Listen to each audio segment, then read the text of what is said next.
không cần phải vượt qua, không cần phải vượt qua cái hoàn cảnh, mà là phải vượt qua chính mình. Mà vượt qua chính mình á, thì phải rõ biết chính mình để điều chỉnh lại cái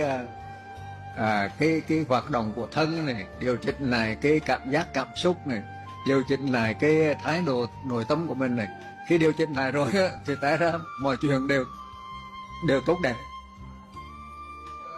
Cái cuộc đời đó là cái trường học để giúp cho mình qua những cái tình huống đó, tình huống mà mình bắt gặp trong cuộc đời đó. Chính những tình huống đó giúp điều chỉnh lại mình, mà mình là không lo điều chỉnh mình cứ muốn điều chỉnh hoàn cảnh không thôi. Cho nên đó là một sai lầm, và không bao giờ mình điều chỉnh hoàn cảnh được cả. Nhưng khi mình điều chỉnh được mình rồi á, thì hoàn cảnh nó trở nên là rất là bình thường.